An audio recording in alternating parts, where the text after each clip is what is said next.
ความจริงที่คุณต้องรู้เกี่ยวกับเรื่องของเศรษฐศาสตร์และความมั่งคั่งครับในเอพิโซดนี้ครับผมจะสวมหมวกเป็นนักเรียนวิชาเศรษฐศาสตร์ครับ A Little History of Economics ที่มาที่ไปของเศรษฐศาสตร์หากคุณผู้ฟังมีโอกาสได้เรียนรู้สิ่งนี้นะครับมันมีความน่าสนใจมากความมั่งคั่งของประเทศชาติความมั่งคั่งของโลกหรือความมั่งคั่งในชีวิตส่วนตัวขึ้นอยู่กับความรู้วิชานี้ครับเศรษฐศาสตร์จึงเป็นโอกาสดีมากที่เราจะมาทำความเข้าใจความลึกลับและความซับซ้อนในความมั่งคั่งของความเป็นมนุษย์ความมั่งคั่งของประเทศชาติหรือของโลกใบนี้ในเอพิโซดนี้เราจะมาเรียนรู้ประวัติศาสตร์ของเศรษฐศาสตร์ครับ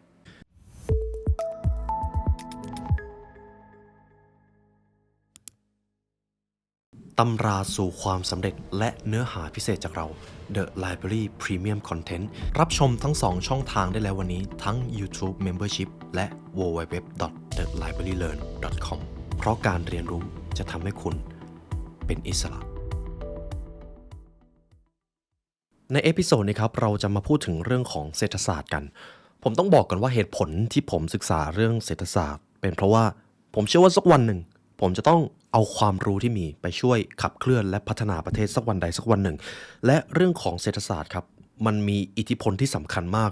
คุณผู้ฟังอาจจะรู้สึกว่าเรื่องของเศรษฐศาสตร์เป็นอะไรที่ซับซ้อนซึ่งจริงๆก็ซับซ้อนครับและผมสารภาพเลยว่าตัวผมนะครับไม่ได้มีหัวความรู้ด้านเศรษฐศาสตร์เลยตอนที่ผมเรียนวิชาสังคมผมจำได้แค่ว่า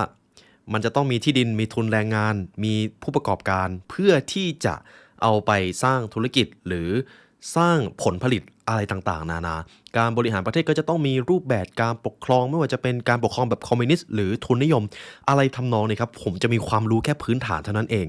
ผมก็เลยพยายามศึกษาเรื่องของเศรษฐศาสตร์จนได้เจอเขาเรียกว่าคัมภีร์ของโลกเล่มหนึ่ง Wealth of Nation ของท่านอดัม สมิธครับท่านอดัม สมิธเขาก็ได้เรียบเรียงว่าการที่ประเทศจะเติบโตได้ในด้านของเศรษฐศาสตร์จะต้องรู้อะไรบ้างทีนี้ผมจะปูพื้นฐานให้คุณผู้ฟังเข้าใจก่อนว่าการที่ประเทศหนึ่งจะตั้งอยู่ล่มสลายจะพัฒนาหรือด้อยพัฒนาขึ้นอยู่กับ5องค์ประกอบนี้ครับองค์ประกอบตัวที่1การทหารและการสงครามนั่นเองหากประเทศมีอาวุธมีทหารมีการทูตที่แข็งแกร่งจะมีความได้เปรียบมากโดยเฉพาะในยุคโบราณครับเพราะโลกของเราถูกขับเคลื่อนมาด้วยความขัดแย้งโลกของเราเวลามีความขัดแย้งมันก็เกิดสงครามต้องยอมรับว่าถึงแม้สงครามมันจะเกิดความสูญเสียที่เราไม่อยากให้มันเกิดแต่ในฐานะที่เราเป็นมนุษย์เรามีอคติเรามีความขัดแย้งบางครั้งเรามีเหตุผลแต่บางครั้งเราก็ไร้เหตุผลสุดๆและในบริบทของโลกสงครามมันก็จะเกิดครับอย่างที่เราเห็นกันในทุกวันนี้ฉะนั้นหนึ่งในองค์ประกอบที่สำคัญของประเทศคือการทหารหรือการสงครามเซนมาร์เก็ตบริการสั่งของจากญี่ปุ่นเว็บไซต์ที่จะช่วยคุณสั่งสินค้าจากญี่ปุ่นได้ง่ายๆเหมือนสั่งจากไทยเลยครับทำทุกอย่างได้ครบจบที่เดียวในเว็บทั้งการสั่งสินค้าชำระเงินติดตามพัสดุเลือกวิธีส่งได้เองไม่ต้องรอรอบพรีเก็บสินค้าในโกดังฟรี60วันการันตีความน่าเชื่อถือด้วยผู้ใช้งานกว่า 1.5 ล้านรายทั่วโลกครับเซนมาร์เก็ตพิเศษครับสำหรับผู้ชม The Library ที่น่ารักของผมรับแต้มสะสม800เยนจากเดิม500เยนเมื่อสมัครผ่านลิงก์ใต้ description ใช้นะครับเพราะผมเองก็ใช้ด้วย2คือการเมืองครับการเมืองการปกครองกฎหมายบ้านเมืองประชาชนจะอยู่ดีมีสุขรับรู้ได้ถึงความเท่าเทียมอยู่ประเทศแล้วสบายใจหรือไม่ขึ้นอยู่กับตัวแปรตัวนี้ครับการเมืองที่ดีเป็นแบบไหนอย่างแรกเลยคือต้องไม่มีคอร์รัปชันใช่ไหมครับเพราะคนที่จะเป็นผู้นำประเทศเขาจะต้องมีคุณธรรมนั่นเองอันนี้คือข้อที่1อย่างที่2คือความสามารถในการบริหารจัดสรรทรัพยากรอันนี้เกี่ยวกับเรื่องการเมืองเลยกฎหมายเข้มแข็งขนาดไหนกฎหมายของประเทศนั้นมีความเท่าเทียมขนาดไหนเข้มงวดเกินไปก็ไม่ดีเสรีเกินไปมันก็หลุดสมดุลประชาชนก็ไม่ได้อยู่ในกรอบมันก็เกิดความมั่วแล้วมันก็โกลาหลใช่ไหมครับแต่ประเด็นสำคัญคือทั้งคุณธรรมความสมเหตุสมผลของกฎหมายการบริหารจัดการทรัพยากรนี่คือเรื่องของการเมืองหากประเทศมีการเมืองดีประชาชนเก่งๆเขาก็จะอยากมาพัฒนาประเทศเขาจะรู้สึกเป็นส่วนหนึ่งของประเทศแต่ถ้าประเทศมีการเมืองไม่ดีคนเก่งจะไหลออกไปนอกประเทศครับเพราะเขารู้สึกว่าที่นี่ไม่ใช่ที่ของเขานั่นเองต่อไปจะเป็นตัวแปรตัวที่3ครับตัวแปรตัวที่3คือการเศรษฐกิจเหมือนที่เราจะมาเรียนรู้กันในวันนี้การเศรษฐกิจที่ดีเป็นแบบไหนคุณผู้ฟังอาจจะได้ยินกันมาก่อนแล้วว่าการที่เราจะวัดความเจริญของประเทศเราจะวัดด้วยตัวแปรที่เรียกว่า GDP ใช่ไหมครับ Gross Domestic Product GDP ก็คือผลิตภัณฑ์มวลรวมภายในประเทศเดี๋ยวหนังสือเล่มนี้จะอธิบายว่าเพราะอะไรถึงใช้ GDP กับอีกตัวหนึ่งคือเทคโนโลยีครับหากประเทศมีการรับเทคโนโลยีเข้ามาใช้ประชาชนและก็ผู้นำสามารถเรียนรู้เทคโนโลยีได้เร็วในศตวรรษนี้การเติบโตมันจะไปได้ไกลมากเพราะเทคโนโลยีเข้ามามีตัวแปรใช่ไหมครับอย่างเช่น AI ตอนแรกผมก็เห็นเลยว่า AI เนี่ยจะเข้ามามีอิทธิพลแน่ๆในการทำงานแต่อาจจะไม่ได้ถึงขั้นที่เราต้องวิตกกังวลขนาดนั้นเพียงแต่ว่าเราจะต้องค่อยๆเรียนรู้นั่นเองจะปล่อยปละละเลยเรื่องนี้ไม่ได้ตัวแปรตัวต่อไปคือการศึกษาครับอันนี้เป็นตัวแปรตัวที่ 4การศึกษาที่ดีจะเป็นอาวุธลับที่กำหนดความสำเร็จของประเทศในระยะยาวครับการทหารการเศรษฐกิจการเมืองสำคัญครับแต่สิ่งที่จะกำหนดผลลัพธ์ความสำเร็จในระยะยาวคือการศึกษาเพราะการศึกษามีอิทธิพลต่อคุณภาพของประชากร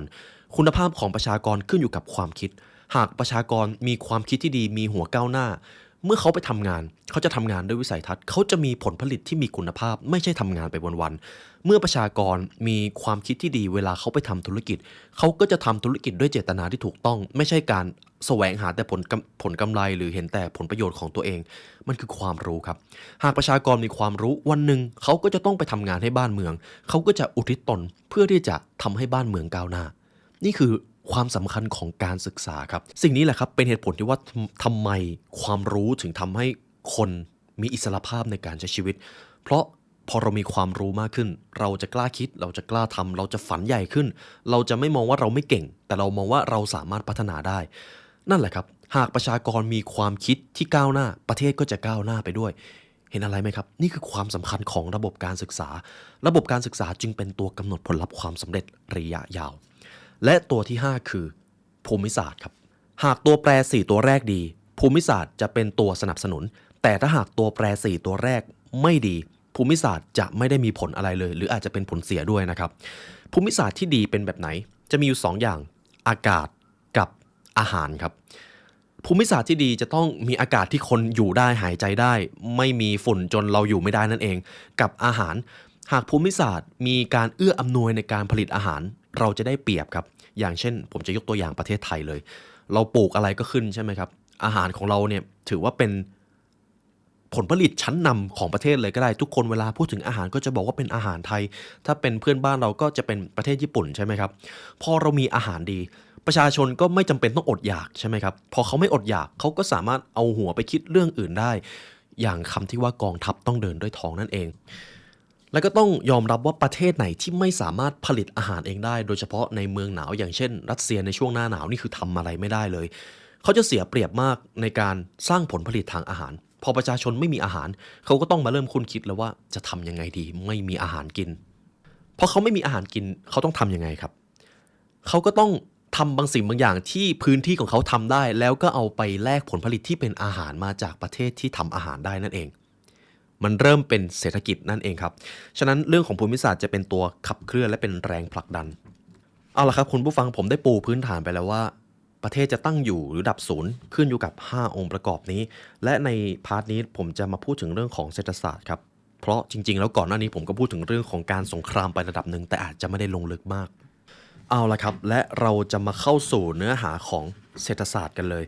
ไม่ว่าคุณผู้ฟังจะอยู่ในช่วงวัยใดนะครับหากเป็นน้องๆที่ยังอยู่ในช่วงมัธยมถ้าเรารู้เรื่องนี้เราจะได้เปรียบมากในการมองเห็นวิสัยทัศน์หากคุณผู้ฟังเป็นคนที่อยู่ในช่วงวัยทำงานผมเชื่อว่าความรู้ในหนังสือเล่มนี้ครับสามารถเอาไปประยุกต์ใช้กับความมั่งคั่ง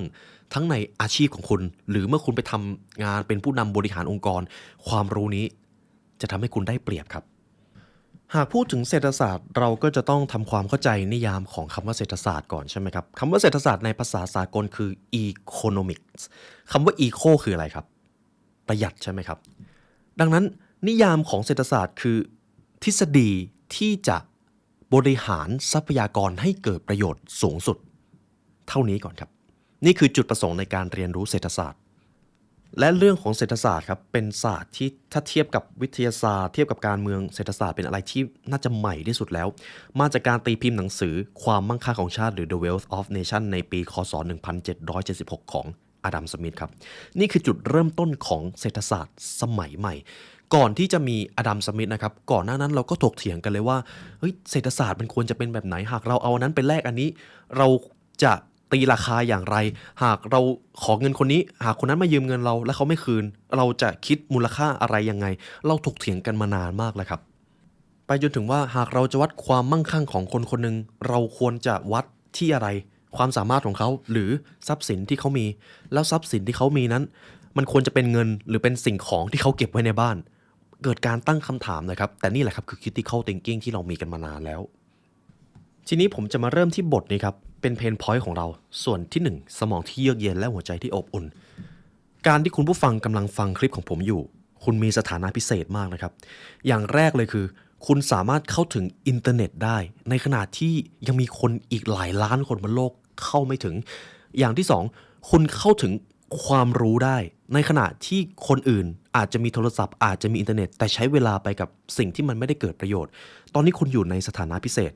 คุณอาจจะมีเงินประทังชีวิตไปจนถึงสิ้นเดือนแต่ในขณะที่บางคนอาจจะยังต้องเร่ร่อนเก็บอาหารที่ติดอยู่ตามพื้นหรือตามถังขยะนั่นเอง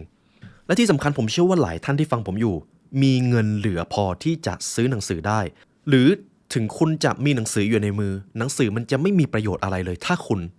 ไม่รู้ตัวอักษรซึ่งคุณผู้ฟังรู้ใช่ไหมครับและทุกท่านเชื่อหรือเปล่าครับว่าการที่เรารู้ตัวอักษรในช่วงเวลานั้นทำให้มนุษย์เกิดวิวัฒนาการการแบ่งปันข้อมูลความรู้ซึ่งกันและกันนี่คือสถานะพิเศษที่คุณได้มาครับสำหรับบางคนการมีหนังสือแล้วอ่านหนังสือออกอาจจะรู้สึกเหมือนได้ไปเหยียบดวงจันทร์เลยก็ได้เพราะในโลกแห่งความเป็นจริงยังมีอีกหลายคนเลยนะครับที่นอกจากจะไม่มีเงินซื้อหนังสือแล้วยังอ่านหนังสือไม่ได้ด้วยเพราะเขาไม่รู้ตัวอักษรนั่นเองผู้เขียนหนังสือเล่มนี้ครับเขาได้ยกตัวอย่างคุณคิชเทนนี่นะครับผมไม่แน่ใจว่าอ่านถูกหรือเปล่าเขาบอกเอาไว้ว่าในบูกินาฟาโซครับซึ่งเป็นประเทศยากจนในแอฟริกาตะวันตกมีคนหนุ่มสาวไม่ถึงครึ่งนะครับที่อ่านหนังสือออก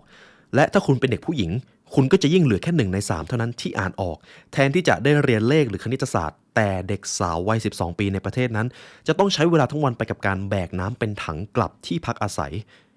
นี่แหละครับคือโลกแห่งความเป็นจริงที่มันเกิดขึ้นอยู่มันก็เกิดคำถามที่สำคัญ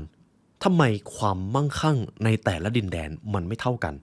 ทั้งที่เราก็เป็นมนุษย์เหมือนกันนี่แหละครับคือสิ่งที่เศรษฐศาสตร์พยายามไขคำตอบเราอาจจะเกิดข้อตั้งคำถามเป็นเพราะพวกเขาทำงานไม่หนักหรือเปล่าสมมุติผมจะพูดถึงในบริบทประเทศเวลาเราเห็นใครที่เป็นโฮมเลสหรือใครที่มีฐานะยากจน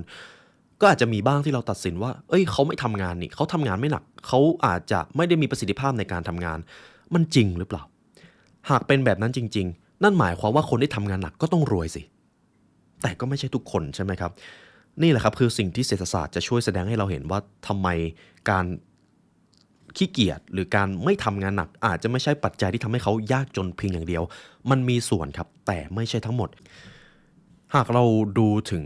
ชีวิตบุคคลแต่ละคนนะครับยังมีหลายคนในโลกนี้ทำงานหนักมากแต่อาจจะเป็นเพราะพวกเขาเกิดมาในระบบเศรษฐกิจที่ผลิตอะไรไม่ได้มากนักเขาเลยไม่สามารถสร้างฐานะให้ตัวเองได้ยกตัวอย่างถึงประเทศอังกฤษละกันครับในโซนยุโรปประเทศอังกฤษมีอาคารเรียนมีหนังสือมีคุณครูซึ่งเป็นทรัพยากรที่จำเป็นต่อการให้เด็กๆได้ศึกษาในขณะที่ฝั่งประเทศแอฟริกาตะวันตกที่ผมพูดไปก่อนหน้านี้ไม่มีโรงเรียนไม่มีหนังสือถึงมีคนในนั้นก็อ่านไม่ได้และคุณครูก็แทบยิ่งไม่ต้องพูดถึงเลยครับพอเขาไม่มีทรัพยากรเขาจะก้าวหน้าเขาจะมั่งคั่งได้อย่างไรคุณผู้ฟังเริ่มเห็นอะไรไหมครับนี่แหละครับคือความสำคัญของสิ่งที่เรียกว่า infrastructure ของแต่ละประเทศคำว่า infrastructure นะครับผมอยากให้ทุกท่านจำคำนี้ไว้เพราะในโลกการทำงานทุกท่านจะได้ยินคำนี้บ่อยมากในภาษาไทยแปลว่าโครงสร้างพื้นฐานโครงสร้างพื้นฐานคือสิ่งที่ประเทศต้องมีครับต้องมี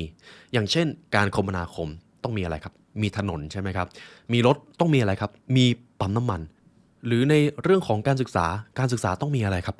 มีโรงเรียนใช่ไหมครับระบบการศึกษาก็จะต้องเอื้ออำนวยให้เด็กได้เกิดหัวความคิดที่ก้าวหน้ามีหัวแบบเติบโตได้เรียนรู้ได้เข้าใจโลกใบนี้มากขึ้นการที่จะมีการศึกษาที่ดีต้องมีอะไรครับมีระบบการสร้างครูที่มาสอนให้นักเรียนอินฟราสตรัคเจอร์จริงๆถ้าพูดทั้งวันก็ไม่จบครับแต่มันเป็นโครงสร้างพื้นฐานที่เราต้องมีแต่ตรงนี้แหละครับผมจะเล่าถึงที่มาที่ไปว่าทำไมจากมนุษย์ที่ล่าสัตว์หาของป่าหรือในยุคโฮโมเซเปียนเนี่ยอยู่ดีๆเรามาพัวพันกับระบบเศรษฐศาสตร์ที่มันมีความซับซ้อนมากเลยมันเริ่มเกิดขึ้นตั้งแต่มนุษย์ครับสามารถปลูกพืชแล้วก็สร้างผลผลิตได้ พูดง่ายๆก็คือในตอนที่เราใช้ชีวิตล่าสัตว์มันชีวิตจะไม่ค่อยมีอะไรซับซ้อนมากแต่พอเราเริ่มปลูกพืชได้สมมติคุณผู้ฟังเริ่มปลูกพืชแล้วเริ่มปลูกข้าวทีนี้พอปลูกข้าวเก็บเกี่ยวว่าจะมากินเอง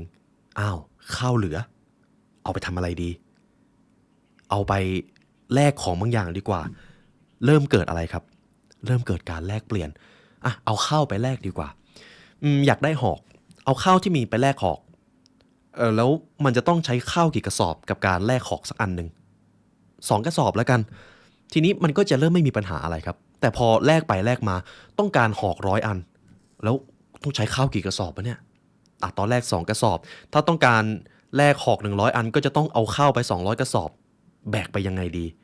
โอ้โหยุ่งยากมากเลยงั้นเรามาหาสื่อกลางในการแลกเปลี่ยนกันดีกว่าเกิดอะไรครับเกิดเงินครับพอเกิดเงินปุ๊บการที่เราจะต้องการอะไรแล้วก็เอาเงินไปแลกเลยชีวิตมนุษย์ก็เริ่มมีความสะดวกสบายในการแลกเปลี่ยนมากขึ้นแต่ตอนแรกเราอาจจะไม่ได้เรียกว่าเงินครับเราอาจจะใช้หินเราอาจจะใช้แร่เงินจนกลายเป็นทองจนกลายเป็นเหรียญจนกลายเป็นธนบัตรที่เราเชื่อว่าสิ่งนั้นมันมีคุณค่านั่นเองพอถึงช่วงนั้นครับพอเราจะแลกอะไรผมก็เอาเงินไปแลกแต่ทีนี้เนี่ยผมอยากได้กระเป๋าใบนี้แต่ประเด็นคือตอนนั้นผมไม่มีเงินแต่คนที่เป็นเจ้าของกระเป๋าเนี่ยเขาเชื่อใจผมมากผมก็เลยเดี๋ยวขอติดไว้ก่อนได้ไหมเดี๋ยวสิ้นเดือนเดี๋ยวเอาเงินมาจ่ายเกิดอะไรครับเกิดเครดิตครับพอเกิดเครดิตเท่านั้นแหละครับความซับซ้อนในระบบเศรษฐศาสตร์ของมนุษยชาติมันเริ่มมีความซับซ้อนซึ่งกันและกันเพราะการติดหนี้ครับหรือการมีเครดิตมันจะไม่มีปัญหาอะไรถ้าสมมติผมบอกว่าผมจะจ่ายวันจันทร์แล้วผมจ่ายแต่ถ้าเกิดผมบอกผมจะจ่ายวันจันทร์แล้วผมไม่จ่ายมันจะเกิดความผันผวนเกิดขึ้นครับซึ่งตรงนี้ผมจะไม่ลงลึกแล้วเพราะมันจะซับซ้อนมากแต่ผมว่านี่แหละครับคือความมหัศจรรย์ของวิวัฒนาการมนุษย์จากที่ตอนแรกเราไม่ได้ทำอะไรที่มันซับซ้อนแต่เราคิดแล้วว่าสิ่งนี้มันไม่สะดวกสบายเราเปลี่ยนได้ไหมเราเปลี่ยนมาเป็นแร่ได้ไหมเราเปลี่ยนมาเป็นเงินได้ไหมเราเปลี่ยนมาเป็นเครดิตได้ไหมเพราะตอนนี้ยังไม่มีเราเชื่อใจกันเถอะ และมีอยู่ช่วงหนึ่งครับมีนักปราชญ์ทั้งสองท่านที่เขาได้พยายามคิดวิเคราะห์กันว่าแท้จริงแล้วมนุษย์ควรจะวางตัวในระบบเศรษฐศาสตร์อย่างไรผมจะพูดถึงเพลโตครับคนแรกเพลโตในตอนนั้นครับเริ่มเห็นระบบการแลกเปลี่ยนของมนุษย์เริ่มเห็นระบบเศรษฐศาสตร์คร่าวๆแล้วนะครับแต่เขาไม่รู้หรอกครับว่าเศรษฐศาสตร์คืออะไรเพลโตในตอนนั้นเริ่มสงสัยการแสวงหาความมั่งคั่งเพราะพอผมปลูกอะไรได้มากขึ้นผมรู้แล้วว่าผมเอาไปแลกเงินได้ทีนี้ผมก็อยากเพิ่มผลผลิตเพราะผมอยากได้เงินเยอะผมจะได้ไปแลกเปลี่ยนของที่อยากได้นั่นเองมันเริ่มเกิดอะไรครับผมเริ่มเกิดการอยากสะสมความมั่งคั่งอยากรวยมากขึ้นไปเรื่อยๆนั่นเองเพลโตเลยกังขาว่าการที่มนุษย์แสวงหาความมั่งคั่งมากจนเกินไปมันจะกลายเป็นปัญหาเพลโตเลยมองว่าทหารและกษัตริย์ไม่สามารถมีทรัพย์สินส่วนตัวได้เพราะเกรงว่าเงินทองและวังจะบ่อนทำลายคนกลุ่มนี้คนจึงต้องอาศัยอยู่ด้วยกันและใช้ทุกอย่างร่วมกันกระทั่งเด็กๆก็จะต้องมีส่วนร่วมเป็นผู้เลี้ยงดูพูดง่ายๆก็คือถ้าคุณผู้ฟังมีลูกทุกคนรอบตัวจะต้องมีสิทธิในการช่วยเลี้ยงดูลูกของคุณเพลโตกลัวว่าหากผู้คนเห็นความมั่งคั่งมากจนเกินไปการแข่งแย่งการแข่งขันการชิงดีชิงเด่นการทำร้ายซึ่งกันและกันมันจะเกิดขึ้นและความขัดแย้งมันก็จะกลายเป็นหายนะนั่นเองนั่นคือสิ่งที่เพลโตคิดในตอนนั้นครับถามว่าจริงๆก็มีส่วนจริงอยู่ส่วนหนึ่งที่ว่าหากมนุษย์สนใจแต่แสวงหาความมั่งคั่งเพียงอย่างเดียวแบบ100%เลยปัญหามันจะเกิดในทันทีสังคมจะกลายเป็นว่ามีแต่คนเห็นแก่ตัวใช่ไหมครับแต่ถ้าทุกคนมีสิทธิเหมือนเท่าเทียมกันหมดเลยพูดง่ายๆคือเป็นคอมมิวนิสต์แบบ100%เลยมันก็อาจจะเกิดปัญหาที่ว่าผมทำอะไรผมก็ได้เท่าเดิมงั้นผมไม่ทำก็ได้หรือถ้าผมมีลูกแน่นอนมันก็จะแปลกๆใช่ไหมครับที่ทุกๆคนจะมามีสิทธิในการดูแลลูกเท่ากับผมเชื่อว่าทุกท่านน่าจะรู้สึกแปลกๆเท่ากันแต่นี่คือแนวคิดของเพลโตในตอนนั้นต้องบอกก่อนว่าบริบทในปัจจุบันนี้กับยุคก่อนมันไม่เหมือนกันนะครับคนที่2คืออริสโตเติลครับอริสโตเติลก็เริ่มมาคิดหักล้างแนวคิดของเพลโตครับอริสโตเติลวิจารณ์ว่าจริงๆแล้วเนี่ยแทนที่จะจินตนาการถึงสังคมในอุดมคติที่ทุกคนเท่าเทียมกันแบบ 100% ไม่มีใครเป็นเจ้าของแต่อริสโตเติลก็บอกว่าจริงๆแล้วสิ่งที่เพลโตคิดเนี่ยมันดูดีนะแต่อย่าลืมว่ามนุษย์มีอคติมีความเห็นแก่ตัวมีเหตุผลและก็ไร้เหตุผลในบางครั้งฉะนั้นเราจะตีค่ามนุษย์เป็นเหตุเป็นผล 100% แบบนั้นไม่ได้เขาจึงคิดว่าการทำให้ทรัพย์สินส่วนตัวเป็นเรื่องต้องห้ามนั้นไม่อาจใช้การได้จริงอริสโตเติลจึงบอกว่าจริงอยู่ครับ ที่หากผู้คนได้เป็นเจ้าของทรัพย์สินพวกเขาจะริษยาทรัพย์ผู้อื่นและต่อสู้แข่งขันกันเพื่อให้ได้ครอบครองแต่ถ้าต้องแบ่งกันกินแบ่งกันใช้ทุกอย่างคนก็จะยิ่งต่อสู้กันหนักกว่าเดิมมันจึงเป็นการดีกว่าที่จะให้ผู้คนได้เป็นเจ้าของทรัพย์ของตัวเองคนจะได้ดูแลทรัพย์สินนั้นอย่างดีและไม่ต้องทะเลาะกันครับตรงนี้ทำให้ผมเห็นบทเรียนหนึ่งก็คือหากพูดถึงระบบเศรษฐกิจมันจะมีทั้งคอมมิวนิสต์และก็ทุนนิยมใช่ไหมครับจริงๆมันจะมีลึกกว่านั้นแต่ผมมองว่าการบริหารเศรษฐกิจไม่มีอันไหนดีไปกว่ากันเลยอยู่ที่ว่ามันสมดุลหรือไม่ในบางพื้นที่ในบางชาตินะครับในช่วงเวลานั้นถ้าหากใช้คอมมิวนิสต์ก็อาจจะเหมาะกว่าแต่ในบางชาติถ้าเอาคอมมิวนิสต์ไปใช้ก็อาจจะล่มสลายเลยก็ได้มันเป็นเรื่องของการจัดสมดุลครับเพราะสมมุติว่าผมมีประเทศหนึ่งแล้วผมเอนไปทางคอมมิวนิสต์มากเลยสุดท้ายมันจะกลายเป็นว่าคนเก่งไม่อยากอยู่ผลผลิตแทนที่จะได้มันก็ไม่มาแต่ถ้าเอนไปทางทุนนิยมมากเลยถ้าเอนไปกว่านั้นมันจะกลายเป็นฟาสซิสต์เลยครับทุนนิยมมากเกินไปเกิดอะไรครับเกิดความเหลื่อมล้ำเกิดความไม่เท่าเทียมซึ่งกันและกันฉะนั้นซ้ายเกินไปก็ไม่ดีขวาเกินไปก็ไม่ดีอยู่ที่ว่าช่วงเวลานั้นต้องการอะไรหากเกิดช่วงสงครามก็อาจจะต้องเอนไปทุนนิยมนิดนึงใครมีผลผลิตใครสามารถสร้างนวัตกรรมอะไรได้มาก่อนเดี๋ยวสนับสนุนแต่ถ้าอยู่ในช่วงที่กำลังสงบเรามาวางระบบภายในดีกว่าให้ประชากรอยู่กันอย่างสงบสุขลองเสียภาษีเพิ่มหน่อยไหมจะได้เอามาช่วยกันพัฒนาประเทศเพราะตอนนี้เราอยู่ในช่วงสงบเศรษฐศาสตร์ที่ดีจะต้องอยู่ในจุดที่สมดุลนั่นเองครับมันจึงเป็นเสน่ห์ของโลกนี้ที่ว่ามันไม่มีอะไรขาวกับดำทุกอย่างเป็นหยินกับหยางมีดีก็ต้องมีร้ายมีมืดก็ต้องมีสว่างอยู่ที่ว่าในช่วงเวลานั้นต้องการอะไรและมันสมดุลหรือไม่ดังนั้นจึงอาจกล่าวได้ว่าเรื่องของความสมดุลจึงเป็นเรื่องที่สำคัญแต่สิ่งหนึ่งที่ผมสนใจก็คือในบริบทยุคโบราณนะครับในยุคของอริสโตเติลท่านก็เชื่อว่าความมั่งคั่งที่เกิดจากการทำกิจกรรมทางเศรษฐกิจที่เป็นธรรมชาติมันมีขีดจำกัดเมื่อครัวเรือนมีข้าวของที่จำเป็นเพียงพอพวกเขาก็ไม่ต้องการอะไรเพิ่มอีกสิพวกเขาจะสะสมความมั่งคั่งไปทำไมเพราะเมื่อมีความมั่งคั่งเยอะแล้วอะไรจะมาหยุดไม่ให้คนเหล่านั้นสั่งสมความร่ำรวยจนล้นฟ้า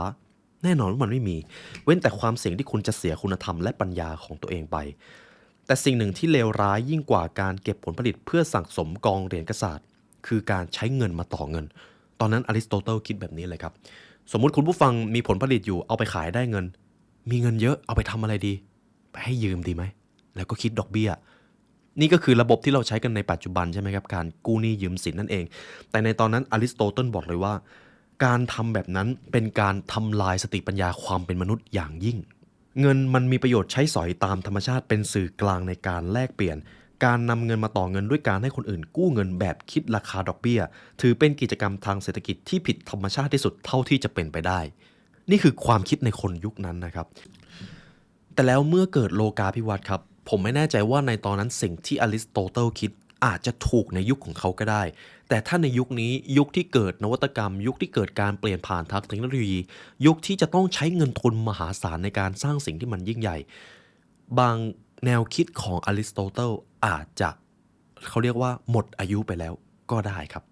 ผมว่านี่แหละครับเป็นเสน่ห์เพราะว่ามนุษย์จำเป็นที่จะต้องมีการ think again หรือมาคิดแล้วคิดอีกมาคิดใหม่อยู่ตลอดเวลา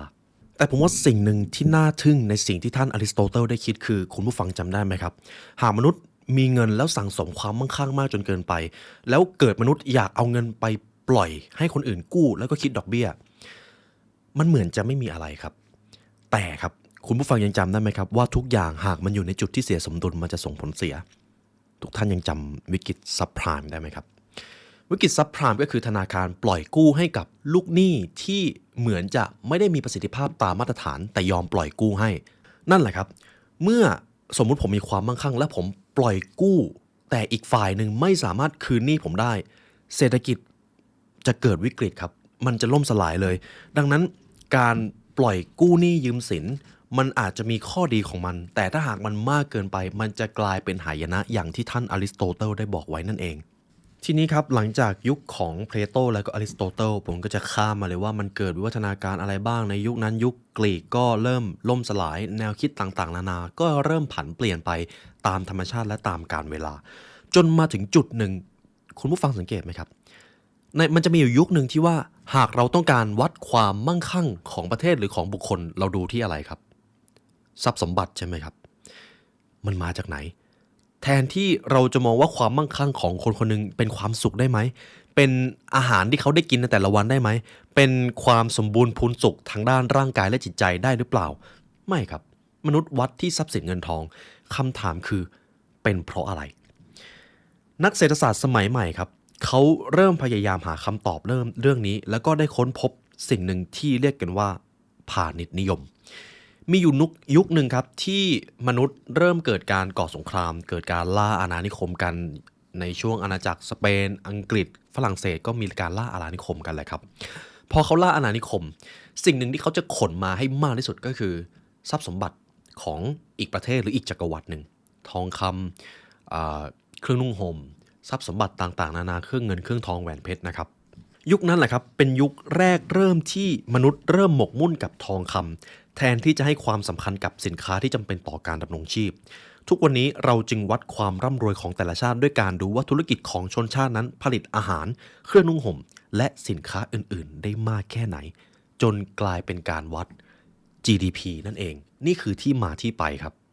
คือในยุคนั้นนะครับที่เป็นศตวรรษที่15เวลาที่ประเทศหนึ่งไปตีอีกประเทศหนึ่งได้กษัตริย์เขาก็จะรีบกอบโกยทองคำมาให้ได้มากที่สุดเพราะมันเป็นตัววัดความมั่งคั่งของประเทศนั้นประเทศไหนที่มีทองคำมากก็จะมีอำนาจในการเจรจาต่อรองมีอำนาจในการค้าขายมาก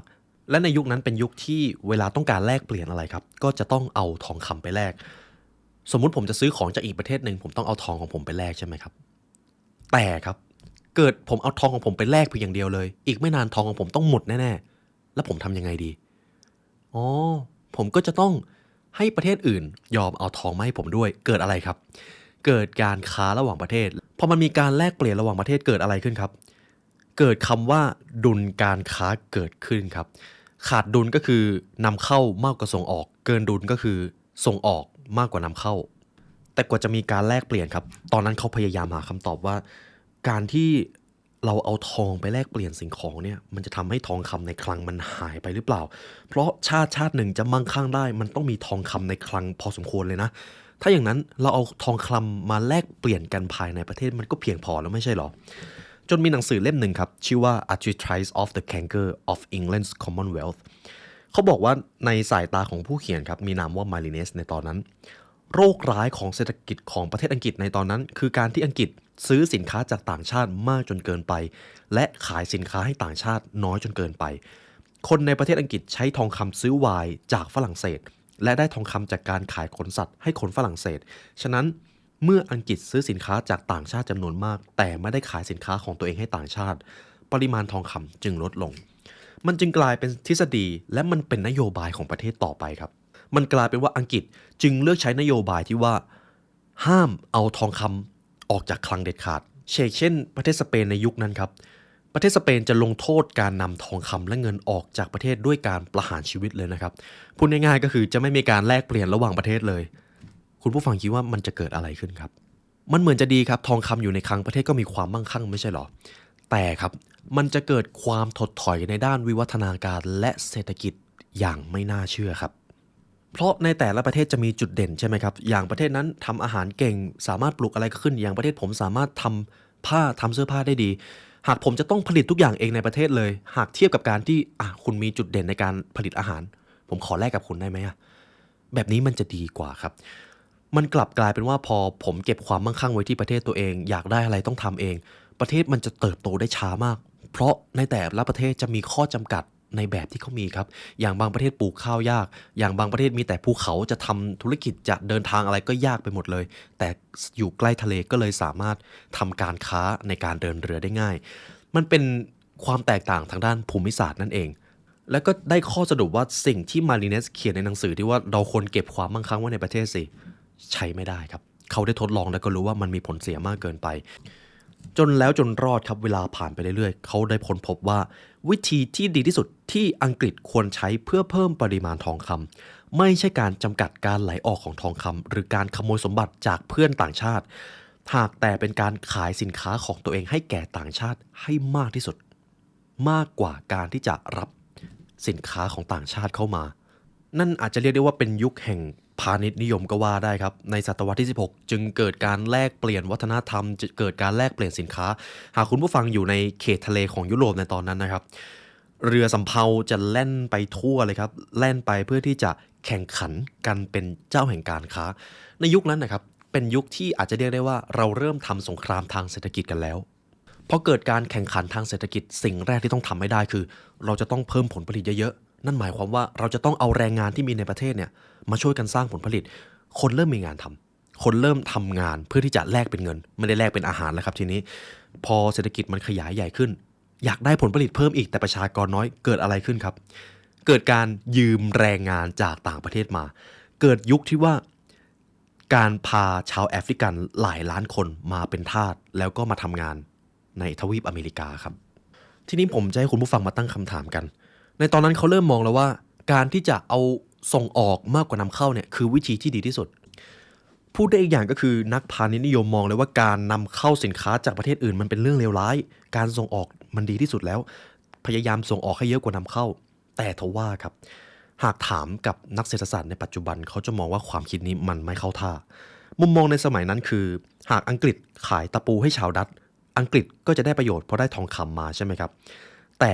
ชาวดัตช์ก็ต้องเสียประโยชน์เพราะต้องเอาทองคำให้อังกฤษคือผมต้องอธิบายก่อนว่าเหตุผลที่เขามองว่าการนำเข้าไม่ดีเพราะเขากลัวที่จะสูญเสียความมั่งคั่งหรือกลัวสูญเสียทองคำมันเลยเกิดการล่าอาณานิคมพอผมเป็นประเทศหนึ่งเป็นประเทศใหญ่ยึดอาณานิคมได้ผมก็จะบังคับให้ซื้อของของผมต้องซื้อของของผมเท่านั้นผมจะส่งออกให้คุณเท่านั้นแต่ผมจะไม่ซื้อของคุณนะผมไม่อยากเสียทองคำแต่มัน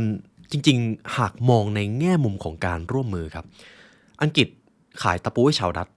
และชาวดัตช์ต้องการตะปูจริงๆก็ไม่มีใครเสียประโยชน์ครับเพราะชาวดัตช์ไม่ได้ต้องการทองคำชาวดัตช์ต้องการตะปูและบ่อยครั้งครับนักเศรษฐศาสตร์เริ่มค้นพบว่าจริงๆแล้วการนำเข้ามันจำเป็นต่อความก้าวหน้าทางเศรษฐกิจเพราะจุดแข็งหรือผลผลิตของแต่ละประเทศมีจุดเด่นจุดด้อยแตกต่างกันดังนั้นการนำเข้ามันก็ไม่ใช่เรื่องแย่อะไรมันอาจจะเป็นเรื่องดีด้วยก็ได้เพราะเราจะได้ร่วมมือกันทำให้จุดแข็งของตัวเองมีประโยชน์ซึ่งกันและกันแล้วมาจนถึงในช่วงปลายศตวรรษที่18ครับมีชายคนหนึ่งชื่อว่าอดัมสมิธโจมตีแนวคิดของนักพาณิชย์นิยมเลยว่าแนวคิดนี้มันอ่อนแอลงจากการที่อาณานิคมของอังกฤษในอเมริกาแยกตัวเป็นอิสระการที่อังกฤษมีอำนาจควบคุมอาณานิคมถือเป็นการการันตีว่าพ่อค้าอังกฤษจะมีตลาดไว้ขายสินค้าแต่เงื่อนไขนี้มันก็สิ้นสุดลงเพราะทุกวันนี้เราไม่ได้ล่าอาณานิคมกันแล้วใช่ไหมครับตรงนี้ทำให้ผมได้ค้นพบว่าจริงๆแล้วเนี่ยการที่ประเทศหนึ่งไปล่าอาณานิคมนอกจากจะได้พื้นที่แล้วยังสามารถการันตีได้ด้วยว่าเราจะมีตลาดให้เอาของไปขายโอ้โหผมว่ามันเป็นอะไรที่เชื่อมโยงกันอย่างไม่น่าเชื่อทีนี้พอเกิดวิวัฒนาการเกิดการเปลี่ยนผ่านทางบริบทเปลี่ยนผ่านทางสังคมเปลี่ยนผ่านวิถีชีวิตของมนุษย์จนมาที่ยุคสมัยปี1723ถึงปี1790เป็นศตวรรษที่18ครับมีนักปรัชญาชาวสกอตชื่อว่าอดัมสมิธโอ้คนนี้ชื่อคุณใช่ไหมครับอดัมสมิธเป็นชายที่คิดทฤษฎีแล้วเป็นทฤษฎีที่มีอิทธิพลกับโลกมาจนถึงทุกวันนี้ผ่านหนังสือ The Wealth of Nation ครับหนังสือเล่มนี้หนามากจริงๆผมก็มีโอกาสได้อ่านอยู่ข้างหลังผมนี่เลยหนังสือเล่มนี้ตีพิมพ์เมื่อปี1776ครับผมว่าสิ่งที่เป็นใจความสำคัญของหนังสือความมั่งคั่งของชาติเขาบอกว่าอดัมสมิธตั้งโจทย์สำคัญที่เป็นรากฐานของวิชาเศรษฐศาสตร์ครับเขาบอกว่าจริงๆการที่มนุษย์เห็นแก่ตัวเนี่ยมันดีนะเดี๋ยวตรงนี้ผมจะอธิบายให้ฟังสมมุติมีคนสองคนทำงานหากคนคนหนึงทำงานแล้วเห็นแก่ผลประโยชน์ของตัวเองถ้าหากทำงานนี้ดีก็จะได้ผลตอบแทนเยอะงั้นเราเพิ่มคุณภาพของงานดีกว่าเราจะได้ผลตอบแทนเยอะกว่านี้อีกคนหนึงก็คิดแบบเดียวกันพอมันเกิดเวลาผ่านไปเรื่อยๆครับต่างคนต่างก็จะพัฒนาผลงานของตัวเองเพราะปรารถนาที่ต้องการผลตอบแทนนั่นหมายความว่าการที่คนเห็นผลตอบแทนเป็นหลักมันก็เป็นเรื่องที่ดีสิเห็นแก่ผลประโยชน์ของตัวเองแต่คำถามก็คือหากมนุษย์เห็นแก่ประโยชน์ส่วนตนทุกคนเลยมันจะสร้างสังคมที่ดีได้หรือไม่หากเทียบกับสังคมที่มนุษย์ทำประโยชน์บางอย่างเพื่อเสิร์ฟผู้อื่นหรือเพื่อรับใช้ผู้อื่นอันนี้จะเป็นอีกสิ่งหนึ่งที่เขาถกเถียงกันในตอนนั้นนะครับงั้นผมจะเปรียบเทียบให้คุณผู้ฟังเห็นภาพง่ายๆทีมฟุตบอลครับทีมฟุตบอลที่ดีจะต้องมีผู้เล่นที่ดีใช่ไหมครับและผู้เล่นที่ดีต้องไม่เก่งแค่เลี้ยงบอลและยิงประตูแต่ต้องรู้วิธีการเล่นเป็นทีมและรู้หน้าที่ในตำแหน่งของตัวเองด้วยถ้าคุณเป็นกองหลังก็ต้องอยู่แดนหลังช่วยป้องกันประตูถ้าคุณเป็นศูนย์หน้าคุณก็ต้องพยายามดันเกมไปข้างหน้าแล้วก็ทำคะแนนใช่ไหมครับแต่ในทีมที่แย่ผู้เล่นจะสนใจแต่ชื่อเสียงของตัวเองและพยายามยิงประตูด้วยตัวเอง มันจะเกิดอะไรขึ้นครับพวกเขาทั้งหมดก็จะวิ่งตามบอลนั่นเองครับแทนที่จะกระจายตามตำแหน่งและช่วยผู้เล่นคนอื่นทำประตูบางทีผู้รักษาประตูอาจจะมาเล่นเป็นกองหน้าก็ได้แล้วมันก็เกิดความโกลาหลนั่นเองนี่คือสิ่งที่นักเศรษฐศาสตร์มองครับแต่คุณผู้ฟังครับอดัมสมิธเหมือนมาตบหน้าเลยครับพลิกเรื่องราวนี้จากหน้ามือเป็นหลังมือสมิธพูดแบบนี้ครับเขาเสนอว่าสังคมจะไปได้ดีหากผู้คนประพฤติตัวเพื่อผลประโยชน์ของตัวเองแทนที่จะพยายามทำตัวดีกับคนอื่นตลอดเวลาครับอดัมสมิธจะขอให้คุณทำสิ่งที่เป็นประโยชน์แก่ตัวเองที่สุดแล้วท้ายที่สุดจะมีคนจำนวนมากได้ประโยชน์ดังที่เขากล่าวว่าไม่ใช่ด้วยความปรารถนาดีของพ่อค้าเนื้อช่างบ่มเบียร์หรือช่างอบขนมปังที่ทำให้เราได้รับประทานมื้อค่ำหากแต่เป็นเพราะความเห็นแก่ประโยชน์ส่วนตนของพวกเขาต่างหากคุณจึงมีอาหารให้กินพูดง่ายๆนะครับหากคุณต้องการกินขนมปัง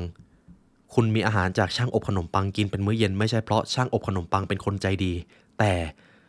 มันไม่ใช่เรื่องสำคัญครับสิ่งที่สำคัญคือคุณมีขนมปังกินเพราะช่างอบขนมปังแสวงหาผลประโยชน์ส่วนตนด้วยการขายขนมปังให้คุณเพื่อแลกกับอะไรครับแลกกับเงินนั่นเองฉะนั้นผมว่ามันก็เป็นอีกบริบทหนึ่งของโลกความเป็นจริงสมมุติผมจะไปซื้อขนมปังผมก็ไม่ได้เป็นห่วงอะไรช่างขนมปังและช่างขนมปังก็ไม่ได้ใส่ใจอะไรผมเราไม่ได้รู้จักกันด้วยซ้ำแต่เราแค่ทำประโยชน์ของตัวเองให้ดีดังนั้นผู้คนทำประโยชน์ให้คนอื่นไม่ใช่เพราะพวกเขาเป็นเหมือนชาวสมาเรียใจดีที่ช่วยเหลือคนแปลกหน้าแต่เพราะพวกเขาทำสิ่งที่เป็นประโยชน์แก่ตัวเองนั่นเองการเห็นแก่ประโยชน์ส่วนตนจะทำให้สังคมกลมเกลียวไม่สร้างความโกลาหล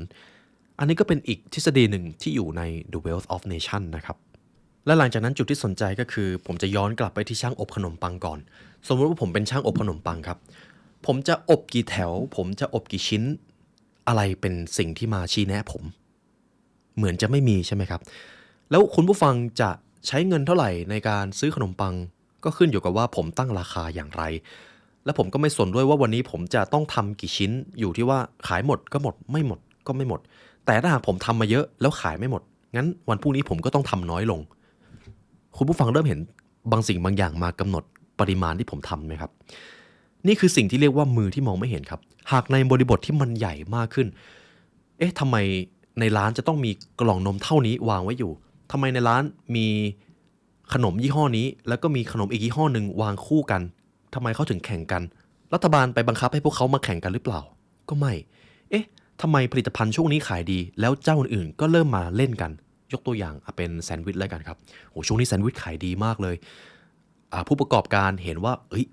ตลาดนี้มีคนเยอะงั้นผลิตแซนด์วิชมาขายด้วยเลยดีกว่าก็กลายเป็นว่าในห้างนั้นเริ่มมีแซนด์วิชมาวางหลายยี่ห้อมากขึ้น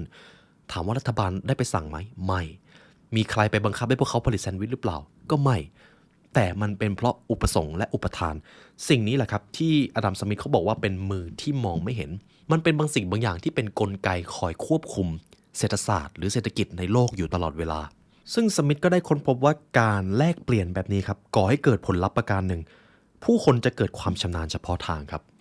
หากผมอบขนมปังแล้วผมทำได้ดีผมก็จะหมกมุ่นอยู่กับการอบขนมปังโดยที่ผมแทบไม่ต้องไปทำอย่างอื่นเลยเพราะผมได้เงินใช่ไหมครับสิ่งนี้มันทำให้เกิดการแบ่งงานกันทำผมอบขนมปังเก่งคุณผู้ฟังผลิตเบียร์เก่งเรามาพัฒนาผลผลิตของเราผมเห็นว่าคุณผู้ฟังขายเบียร์ดีผมไม่ต้องไปแข่งขายเบียร์กับคุณหรอกเพราะว่าผมก็สามารถสร้างผลผลิตจากการขายขนมปังได้เพราะถ้าหากพูดถึงเมื่อก่อนนะครับในหมู่บ้านเล็กๆสมัยก่อนทุกคนอาจเริ่มจากการอบขนมปังเองและบ่มเบียร์เองแต่พอมีความสามารถในการแลกเปลี่ยนมีสื่อกลางทีนี้บางคนอาจจะอบขนมปังเก่งบางคนพออบเยอะมีขนมปังเหลือไปขายแล้วก็นำเงินไปซื้อเบียร์ได้ถึงที่สุดมันก็จะเกิดวิวัฒนาการครับคนกลุ่มนี้บางคนเมื่ออบขนมปังเก่งก็จะเลิกบ่มเบียร์ไปเองหรือหันมาอบขนมปังอย่างเดียวแล้วก็ซื้อเบียร์ที่จะดื่มจากคนที่บ่มเบียร์เก่งทุกคนก็จะได้ประโยชน์พอคุณผู้ฟังบ่มเบียร์เก่งผมทำขนมปังเก่งคุณบ่มเบียร์ได้เยอะมีผลผลิตเกินเอาไปขายได้เงินซื้อขนมปังจากผมคุณก็ไม่ต้องเรียนรู้ที่จะอบขนมปังแล้วเพราะคุณซื้อจากผมได้เห็นอะไรไหมครับผมว่ามันเป็นอะไรที่สวยงามมากเลยในการวิวัฒนาการของมนุษย์และเมื่อกี้ผมพูดในบริบทหมู่บ้านใช่ไหมครับหากขยายหมู่บ้านไปเป็นอะไรครับเป็นเมืองเป็นจังหวัดเป็นประเทศเป็นระบบโลกเมื่อเกิดการขยายตัวมากขึ้นใครเก่งอะไรก็ผลิตออกมาให้ดีเลยแล้วก็เอาไปแลกเปลี่ยนเป็นเงินและถ้าอยากได้อะไรก็เอาเงินนั่นแหละไปแลกเปลี่ยนจากคนที่เขาทำสิ่งที่คุณต้องการมันเริ่มเกิดการแลกเปลี่ยนทางเศรษฐกิจ นี่แหละครับจึงเป็นเหตุผลที่ว่าทำไมท่านอาดัมสมิธจึงมองว่าการที่ประเทศหนึ่งจะสนใจแต่การส่งออกแต่ไม่นำเข้ามาสินค้ามาจากที่อื่นเลยแล้วอยากทำอะไรก็ผลิตเองมันอาจจะส่งผลเสียมากกว่าซึ่งผมจะไม่ให้คุณผู้ฟังเชื่อ100%นะครับแต่ลองวิเคราะห์ตามทฤษฎีนี้ดูแต่ต้องยอมรับว่าพอเราแบ่งงานกันทำเมืองใหญ่ช่วยให้การแบ่งงานทำเกิดการซับซ้อนขึ้นบางคนทำเชือกบางคนผลิตเปียโนบางคนขุดหลุมฝังศพทำงานหาเลี้ยงชีพได้ทั้งหมดนี้เกิดขึ้นผ่านมือที่มองไม่เห็นเวลาผู้คนซื้อขายสินค้าซึ่งกันและกันและลองคิดภาพนวัตกรรมเทคโนโลยีในทุกวันนี้นะครับหากบริษัทหนึ่งจะผลิตโทรศัพท์เขาอาจจะไปจ้างให้ซัพพลายเออร์เอาชิปประมวลผลที่เขาผลิตเก่งมาไว้ผลิตโทรศัพท์ของเขาอาจจะไปขอวัสดุอุปกรณ์ในการทำเคสโทรศัพท์จากอีกบริษัทหนึ่งส่วนบริษัทที่ต้องการผลิตโทรศัพท์ก็เพียงแค่วางระบบวางรูปแบบโทรศัพท์เพียงแค่ว่าวัสดุอุปกรณ์อาจจะซื้อมาจากที่อื่นนี่แหละครับคือกลไกที่มันเกิดขึ้นมาจนถึงทุกวันนี้การกระทำของคนเหล่านี้ก่อเกิดเป็นกลไกทางสังคมขนาดยักษ์เปรียบได้กับนาฬิกาที่ชิ้นส่วนทั้งหลายเคลื่อนไปพร้อมกันอย่างเสื้อตัวหนึ่งก็เกิดจากการทำงานของคนหลายพันคนใช่ไหมครับเมื่อผนวกรวมกันการกระทำของคนเหล่านี้ก่อเกิดเป็นกลไกทางสังคมขนาดยักษ์เปรียบได้กับนาฬิกาที่ชิ้นส่วนทั้งหลายเคลื่อนไปพร้อมกันเพื่อให้คนงานมีเสื้อใส่ยามที่พวกเขาต้องการและทีนี้จะเป็นส่วนสุดท้ายที่ผมจะพูดถึงคือเจ้า GDP เนี่ยมาจากไหนมาจากผู้ชายท่านนี้เลยครับสมิธครับเขาสร้างความเข้าใจใหม่เกี่ยวกับความหมายของความมั่งคั่งคุณผู้ฟังยังจำได้ไหมครับว่าในยุคพาณิชย์นิยมหากเราจะวัดความมั่งคั่งของประเทศเราวัดที่อะไรครับทองในคลังของกษัตริย์ใช่ไหมครับแต่สมิธบอกว่าไม่ใช่ในตอนนั้นมันมีการทะเลาะกันครับระหว่างนักธรรมชาตินิยมกับนักพาณิชย์นิยมนักธรรมชาตินิยมมองว่าความมั่งคั่งขึ้นอยู่กับผลผลิตที่เติบโตขึ้นจากผืนดินยิ่งผลิตได้มากยิ่งผลิตผลผลิตอย่างปลูกข้าวทำการเกษตรได้มากก็จะยิ่งมั่งคั่งนักพาณิชย์นิยมมองว่ามันต้องทองคำสิแต่สำหรับสมิธครับความมั่งคั่งของชาติคือสินค้าทั้งมวลที่มีประโยชน์ซึ่งระบบเศรษฐกิจผลิตขึ้นเพื่อให้ผู้คนได้ใช้เช่นข้าวสาลีเบียร์เสื้อหรือหนังสือนักเศรษฐศาสตร์ในปัจจุบันก็มองความมั่งคั่งแบบนี้เลยครับและสิ่งที่อาดัมสมิธคิดนี่แหละครับคือสิ่งที่ถูกนำมาใช้จนถึงทุกวันนี้เพราะมองว่าเป็นตัววัดที่มีประสิทธิภาพมากที่สุดมันคือมูลค่ารวมของสินค้าทั้งหมดที่ธุรกิจของคนในประเทศนั้นผลิตขึ้นแต่หลังจากนั้นครับท่านอาดัมสมิธก็ไม่ได้ลำพองใจไปกับเรื่องนี้เพราะจำได้ไหมครับหากเราจะวัดความมั่งคั่งของชาติเราก็จะดูว่าผลผลิตทำได้มากขนาดไหนมันเกิดปัญหาอย่างหนึ่งต่อครับหากผมเป็นนายจ้างหากผมอยากให้ธุรกิจของผมมั่งคั่งผมต้องทำยังไงครับผมต้องให้พนักงานสร้างผลผลิตให้เยอะๆใช่ไหมครับแล้วถ้าเกิดมันมากจนเกินไปชีวิตพนักงานก็จะถูกกดขี่ครับพนักงานก็จะรู้เลยว่าโอ้โหใช้งานเยี่ยงทาสเลยทำงานหนักมากแล้วถ้ามันเกิดแบบนี้เข้าในบริบทใหญ่ๆต้องยอมรับว่าผู้ประกอบการหากเทียบกับจำนวนแรงงานนะครับจะมีอัตราส่วนที่แตกต่างกันมากแรงงานย่อมมีเยอะกว่าในสังคมทีนี้เกิดแรงงานไม่พอใจล่ะแล้วเขาเกิดประท้วงหยุดงานเพราะผู้ประกอบการไม่ให้สิทธิที่เท่าเทียมกับเขาในการทำงานประเทศมันก็จะไปต่อไม่ได้ผลผลิตมันก็ไม่เกิดฉะนั้นมันเลยเกิดกลายเป็นกฎหมายแรงงานในภายหลังซึ่งสิ่งนี้คือท่านอาดัมสมิธก็คิดไว้ก่อนแล้วว่าเดี๋ยวมันจะต้องเกิดปัญหานี้แน่ๆ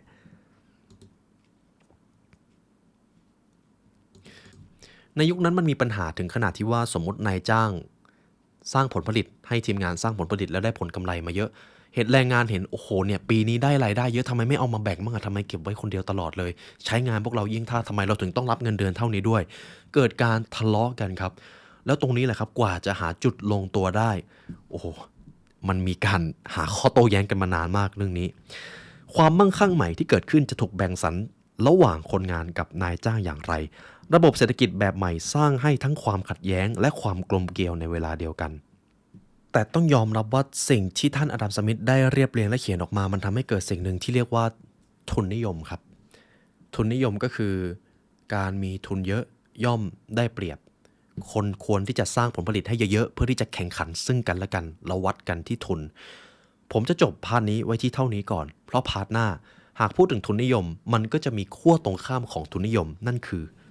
คอมมิวนิสต์นั่นเองแต่ในพาร์ทนี้พักไว้เท่านี้ก่อนแล้วกันครับผมเชื่อว่าเนื้อหาในวันนี้ก็จะเป็นเนื้อหาที่หนักพอสมควรแต่มันทำให้เราเข้าใจว่าที่มาที่ไปที่ว่าทำไมระบบเศรษฐกิจต้องเป็นแบบนี้ทำไมเราจะต้องวัดความมั่งคั่งกันแบบนี้ทำไมการทำงานเราต้องทำงานนี้เพียงอย่างเดียว หากเราเก่งเรื่องนี้ทำไมเราถึงได้ผลตอบแทนมากขึ้นอย่างบางประเทศทำไมเป็นประเทศที่พัฒนาไปได้ไกลแต่บางประเทศกลับติดแงกอยู่กับอุปสรรคในช่วงเวลาใดช่วงเวลาหนึ่งคุณผู้ฟังน่าจะเห็นแพทเทิร์นบางอย่างคร่าวๆแล้วกันนะครับแล้วเดี๋ยวเรามาต่อกันในพาร์ท2กับหนังสือ A Little Histories of Economics ครับและเช่นเคยครับหากคุณผู้ฟังฟังไปตรงนี้ตัวผมก็ขอบคุณและเป็นเกียรติมากที่ได้มาเรียนรู้ด้วยกันในวันนี้ได้เวลาอันสมควรแล้วครับทีมงาน The Library และผมขอลาไปก่อนขอให้วันนี้เป็นวันที่ยอดเยี่ยมของทุกๆท่านครับสวัสดีครับ